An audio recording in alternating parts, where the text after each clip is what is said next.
Assalamualaikum warahmatullahi wabarakatuh. Alhamdulillahi rabbil alamin. Wa bihi nasta'in ala umuri dunya waddin.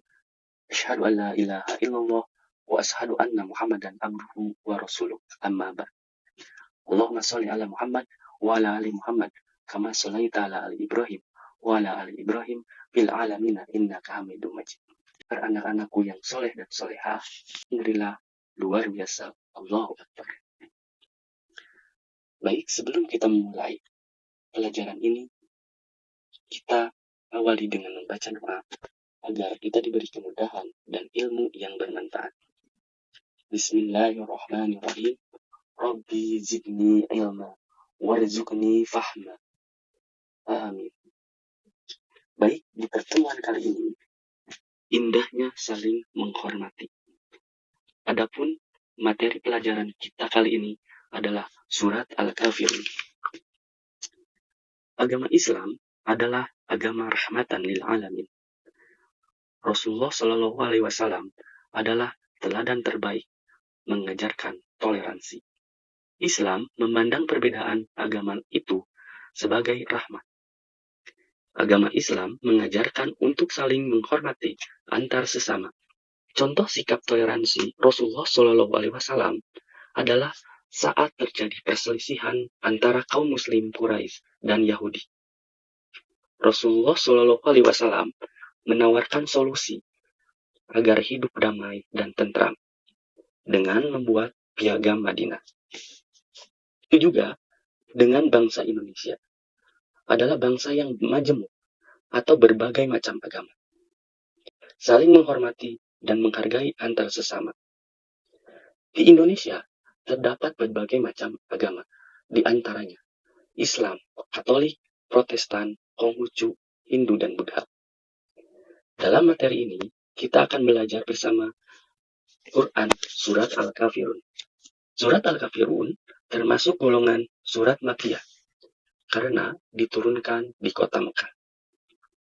Surat Al-Kafirun terdiri dari 6 ayat dan merupakan surat yang ke-109 di dalam Al-Quran.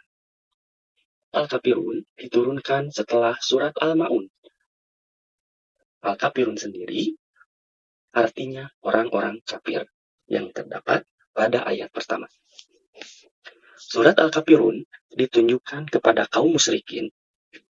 Kemudian dinamakan surat Al-Kafirun karena Rasulullah Shallallahu Alaihi Wasallam dan kaum muslim tidak akan menyembah yang mereka sembah. Dari surat Al-Kafirun. Pertama, al-ibadah. Karena surat ini memproklamirkan ibadah hanya kepada Allah Subhanahu wa Ta'ala dan tidak beribadah kepada berhala yang disembah orang kafir. Kedua, surat Ad-Din yang ada di ayat terakhir pada surat Al-Kafirun. Ketiga, surat Al-Mubazah dan Muqashqashah. Kenapa disebut Muqashqashah? Karena kandungannya menghilangkan penyakit kemusyrikan. Selanjutnya asbabun nuzul atau sebab turunnya ayat tersebut. Rasulullah Shallallahu Alaihi Wasallam didatangi beberapa pemuka Quraisy. Mereka menawarkan untuk saling membantu dan bekerja sama dalam menjalankan ibadah agama. Kaum Quraisy mengajak Rasulullah Shallallahu Alaihi Wasallam dan kaum muslimin lainnya untuk bersama-sama melaksanakan agama Islam serta kepercayaan menyembah berhala secara bergantian. Apabila hari ini kaum Quraisy menjalankan sholat, maka besok Rasulullah Shallallahu Alaihi Wasallam dan seluruh umat lainnya harus ikut menyembah berhala sesembahan orang kafir. Menanggapi tawaran tersebut, Allah Subhanahu Wa Taala menurunkan wahyu Quran surat Al-Kafirun kepada Rasulullah Shallallahu Alaihi Wasallam. Melalui firman-Nya, Allah Subhanahu Wa Taala menjawab bahwa kaum muslim tidak akan menyembah berhala. Kaum kafir Quraisy, kaum kafir pun selama mereka kafir tidak akan menyembah Tuhan kaum muslim. Orang Islam hanya boleh menyembah Allah Subhanahu Wa Taala, Tuhan yang Maha Esa. Kita dilarang untuk berganti-ganti sesembahan. Ketentuan ini tersurat secara jelas dalam Al-Quran surat Al-Kafirun. Adapun surat Al-Kafirun berbunyi sebagai berikut. A'udzu billahi minasy syaithanir rajim. Bismillahirrahmanirrahim. Qul ya ayyuhal kafirun. La a'budu ma ta'budun. Wala antum 'abidun ma a'bud. Wala ana 'abidun ma 'abadtum. Wala antum 'abidun ma a'bud. Lakum dinukum waliyadin. Shadaqallahul adzim. Yang artinya, aku berlindung kepada Allah dari godaan syaitan yang terkutuk dengan menyebut nama Allah yang Maha Pengasih lagi Maha Penyayang. Katakanlah Muhammad, wahai orang-orang kafir, aku tidak akan menyembah apa yang kamu sembah, dan kamu bukan penyembah apa yang aku sembah.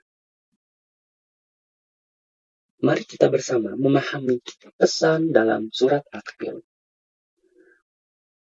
Bersikap baik terhadap penganut agama lain dalam artian tidak menghina, tidak mencaci, dan saling menghormati, serta bekerja sama dalam hal sosial dan kemasyarakatan yang bermanfaat bagi manusia. Toleransi dalam ajaran agama Islam yang tidak diperbolehkan, yaitu dengan tata cara mengikuti atau bekerja sama di dalam keagamaan, peribadatan, dan menyangkut akidah atau keyakinan untuk mengikuti ajaran selain Islam. Perbedaan dan keberagaman harus disikapi dengan arif dan bijaksana, meskipun dianjurkan bertoleransi. Kita harus tetap istiqomah bahwa agama Islam adalah agama yang hak dan benar. Dan hanya Islamlah yang diridhai oleh Allah Subhanahu wa Ta'ala. Kesimpulan dari surat Al-Kafirun, pertama, Islam mengakui adanya keberagaman, agama, dan keyakinan. Kedua, Islam mengizinkan umat Islam berinteraksi dengan agama lain dalam hal bidang muamalah, sosial, dan kemasyarakatan. Yang ketiga, Islam melarang toleransi dalam bidang akidah dan ibadah. Adapun pesan yang terkandung dalam surat Al-Kafirun dalam memberikan motivasi dan semangat untuk menjaga toleransi, saling menghormati, bersatu padu dalam menjaga kerukunan beragama, berbangsa, dan negara. Baiklah, anak-anakku yang soleh dan soleha, Bapak akhiri pertemuan kali ini dengan mengucapkan doa Robbana atina bilanum farohmah wahai lana min amrina rasyada. Robbana atina fid dunya hasanah wa fil akhirati hasanah wa qina azabannar. Assalamualaikum warahmatullahi wabarakatuh.